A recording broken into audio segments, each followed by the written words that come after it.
নরসিংদীর রায়পুরায় চুর সন্দেহে ইকবাল হোসেন ৪০ নামে একজনের মৃত্যু হয়েছে।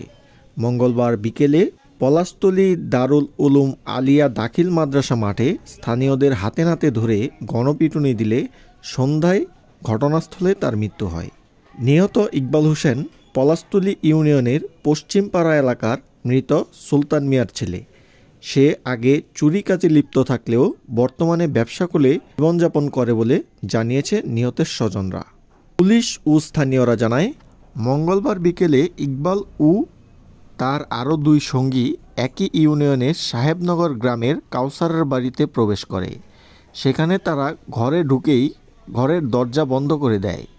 পরে বাড়িতে থাকা আলমারি থেকে নগদ টাকা, স্বর্ণালংকার নিয়ে যাওয়ার সময় কাউসারের স্ত্রী তাদের দেখে ফেলে। পরে সেখানে তাদের মধ্য থেকে একজন তার মুখ চেপে ধরে এবং অন্য ২ জন সেগুলো লুট করে। এমত অবস্থায় ইকবাল ও তার সাথে থাকা ২ জন দরজা খুলে দৌড় দিলে কাউসারের স্ত্রী চিৎকার করে। সে সময় ইকবালের সাথে থাকা ২ জন সহযোগী পালিয়ে যেতে পারলেও স্থানীয়রা পলাশতলী দারুল উলুম আলিয়া দাখিল মাদ্রাসা মাঠে ইকবালকে ধরে ফেলে। পরে বিক্ষুব্ধ জনতার গণপিটুনিতে ঘটনাস্থলেই তার মৃত্যু হয়। এমত অবস্থায় স্থানীয়দের সহযোগিতায় রাত আনুমানিক ১০টায় ইকবালকে রায়পুর উপজেলা স্বাস্থ্য কমপ্লেক্সে নিয়ে আসা হলে আনুষ্ঠানিকভাবে চিকিৎসক তাকে মৃত ঘোষণা করে। তখন আমরা ঘটনাস্থলে যাই, দেখি একটা জমির মতো প্যাকের মাঝে লাশটা পড়ে আছে। তখন আমি থানায় সেকেন্ড অফিসারে ফোন দিই, স্যার এইভাবে একটা লাশ পড়ে আছে, এটা এখান থেকে নেওয়ার জন্য খোঁজ পড়াইলে মনে হয় সুবিধা হয়। তখন স্যার বলছে এখানে তো পুলিশ এখানে আসতে পারে না, তুই এক কাজ করো যে ফজল আলীকে পাঠাচ্ছি একদম এর সাথে একটু সহায়তা করে লাশটা সদরে উপজেলা পাঠা, রায়পুরা উপজেলা কমপ্লেক্স পাঠা, ওইখানে আমরা আসতেছি। তখন আমরা ওইখান থেকে নিয়ে আসছি। আর ওইখানে ঘটনাস্থলে জানলাম সে এক বাড়িতে চুরি করতে গেছিলো, তার সাথে আরও ২ জন ছিল।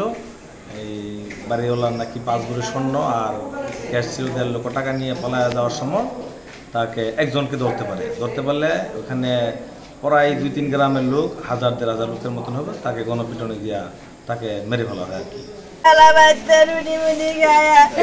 দুই-তিনটা কলা কিনার বেচা লাভ করে বাইতে কইছে আমি ৪০০ লাভ করছি। পরে দুপুরবেলা গোসল টোসল করে নামাজ টামাজ করে ৩টা বাজে বাসার থেকে বাইরে বাড়াইছে। পরে দোয়ানো গিয়ে বসে পরে আমার জামাইরে ধরছে। এরা বাইতে লোকের আরো দিনে দুপুরে চুরি করছে, আমার জামাইরে ধরে বিড়া মারছে। আমি আল্লাহর কাছে বিচার চাই, আমার জামাইরে তো হাতে না হাতে ধরছে না, কে লিগে আমার জামাইরে শাস্তি। ভাই আমার 4টা জি, ছোট ছোট 2টা বড় দিদি রাধি দিদি, আর 2টা ছোট ছোট 2টা জি। আমার জামাই খুবই গরিব, আমার জামাই কিছু না, আমার জামাই রাত আমার জিয়াতে রেখে না দেখবো, আমার জিয়াতে কারে বাপ ডাকবো, আমার জামাইরে বিনা ফেরাতে মাইরা লাগছে গো। আমার স্বামী গৃহস্থী করে, কাঁচা মালের ব্যবসা করে, গুড়া কেলা কলা কিনা। আগে ঢাকা আমার কসমেটিকের দোকান ছিল, আগে এক সময় করছিল, নালে দিলে ভালো হয়ে গেছে গা। আমার জামাই আছে করে না, আমার জামাই বালা মানুষ, দিনে দুপুরে কাম কাজ করে বাড়িতে খাওয়া দাওয়া করে নামাজ টামাজ করে দোয়ানো গেছে। মানুষ আরো যন্ত্র করে এটা করছে। আমি ডাইরেক্ট থানাত গেছি, এরা বেশিক্ষণ হয়েছে না তো ধরে মারছে। মানে 3টা বা 4টা বাজবো, আমি থানাত গেছি, আমার জালের লয়ে আছে, পুলিশ লেবু সবাই কইতেছে আপনি এনে গেলে লাভ হইতো না, আপনারও ধরে পরে মারবো, আপনি থানাত যান, থানাতে পুলিশ যায় না পরে বাজেন। থানাত গেছি পরে উনি গাইনি। আমাদের এখানে যে রুগীটা এসেছে তার নাম হচ্ছে ইকবাল মিয়া, হ্যাঁ, বয়স 45 বছর, আনুমানিক 10টার সময় এসেছে আমাদের এখানে। আমরা পেশেন্টকে পরীক্ষা করে দেখেছি যে পেশেন্টটা আপনার ব্রড ডেড, মানে মৃত পেয়েছে। তারপর পালস, বিপি চেক করে দেখেছি যে তাকে মৃত হিসেবে আমরা পেয়েছি। তার পুরো শরীরে আপনার কর্দমাক্ত ছিল এবং মাথায় কয়েকটা আঘাতের চিহ্ন ছিল। তো এই অবস্থায় তারপর আমাদের পুলিশ অফিসের যত স্টাফরা ছিল এরাও আমাদেরকে হেল্প করেছে যাতে করে ব্যাপারটা আইনগতভাবে আগানো যায়। আমরা যেটা জানতে পেরেছি যে লোকমুখে খবর পেয়ে আমরা ঘটনাস্থলে হাজির হই এবং হসপিটালে আসি। এখানে আমরা জিজ্ঞাসাবাদে জানতে পারি যে মৃত ইকবাল বয়স 45-এর মতো হবে।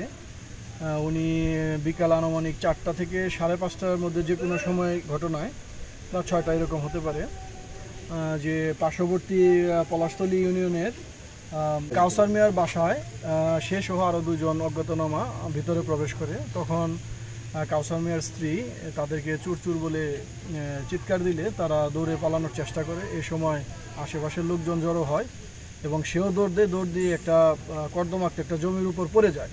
সেখানে কিছু ক্ষিপ্ত জনতা তাকে পিটিয়ে হত্যা করেছে বলে আমরা জানতে পেরেছি। এখন আমাদের পোস্টমর্টেম রিপোর্ট পেলে আরও এটা কনফার্ম হবে। আমরা আমাদের সরোধার রিপোর্ট কমপ্লিট করেছি, আইনানুগ প্রক্রিয়াধীন আছে। বিষয়টি আমরা পরে আপনাদেরকে আরও বিস্তারিত জানাতে পারব। ধন্যবাদ।